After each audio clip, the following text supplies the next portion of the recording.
beautiful, beautiful, yeah. Welcome to the realm. Beautiful, beautiful, beautiful, yeah. Beautiful, beautiful, beautiful, beautiful,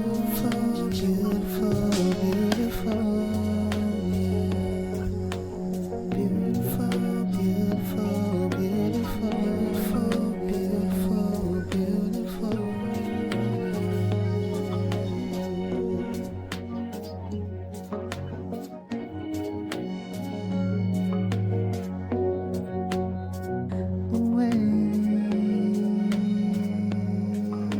Shaking up the world one mind at a time while loving on it with one soul and a rhyme. Cause I got it my way and every day is a Friday.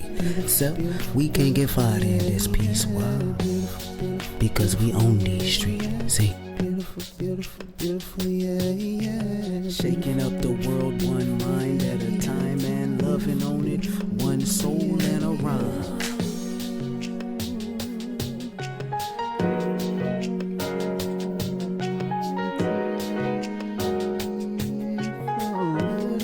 Cause I got it my way and every day is just like a Friday, baby. So we can't get fired in this piece. Welcome to the realm.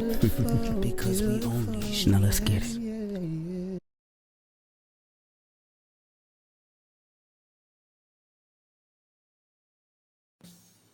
What's goodie, Trop? Welcome back for another page of the Founder's Journal.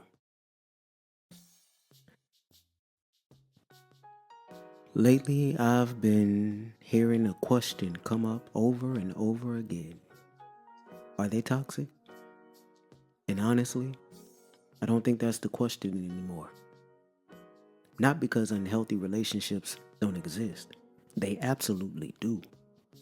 But because I think that question points us in the wrong direction. I've started believing something different. I don't think life vetting is about deciding whether people are toxic. I think it's about understanding the relationship dynamics we consistently create together. So, let's talk about it. The more I've reflected on my own life, the more convinced I've become that every human being carries both healthy and unhealthy tendencies. Every one of us.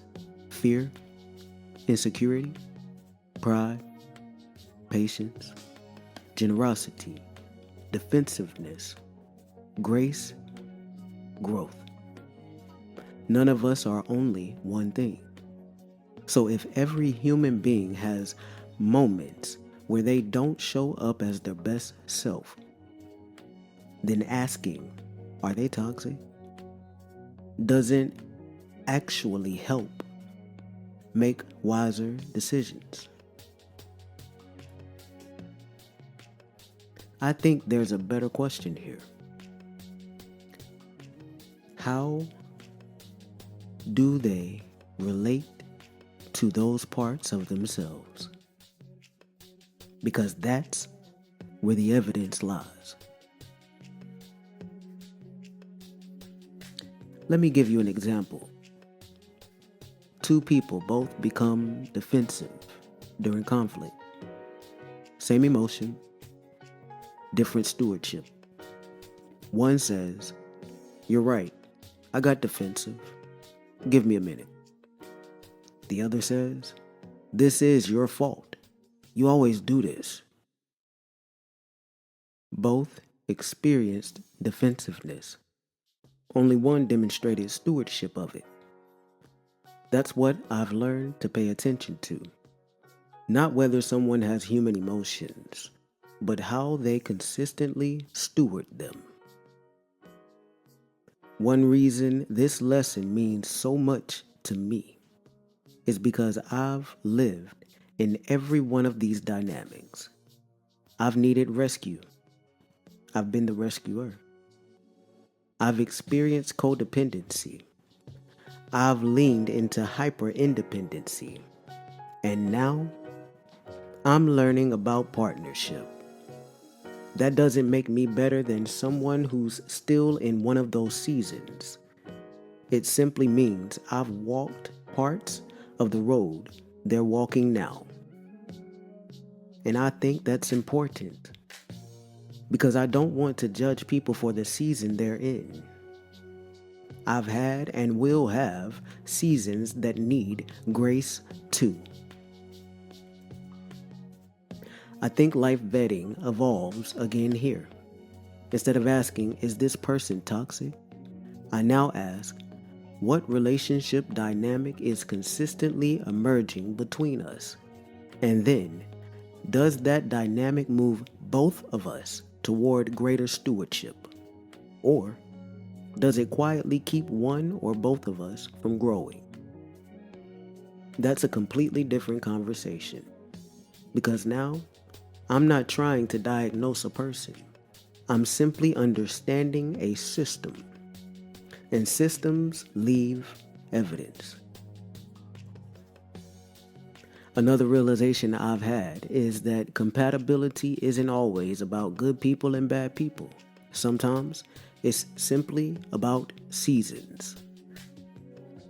Someone may be moving through a season where they genuinely need support. There's nothing wrong with that.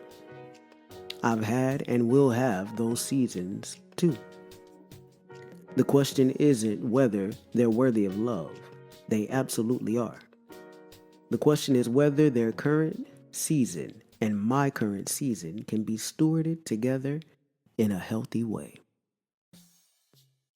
That's discernment, not judgment. One thing I'm deeply grateful for is that I've learned to love earlier versions of myself. Not because I want to become them again, but because every version taught me something. If I reject who I used to be, I'll probably start rejecting people simply because they remind me of who I once was. I don't want to do that.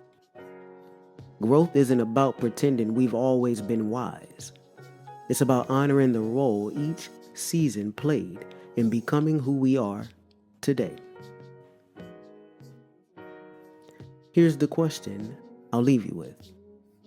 Are you spending more time evaluating people's worth or paying attention to the relationship dynamics you're building together? Sit with that. I've been sitting with it myself. I don't think life vetting asks whether someone deserves love. Every person carries inherent dignity. What life vetting asks is whether the relationship dynamic between two people can realistically be stewarded into something healthy, sustainable, and mutually load-bearing, based on the evidence that's actually presented. Because people deserve dignity. Not every relationship dynamic deserves permanence. And learning the difference may be one of the most compassionate forms of wisdom we can practice. Until the next page, keep building, keep learning, and as always, all love, tribe.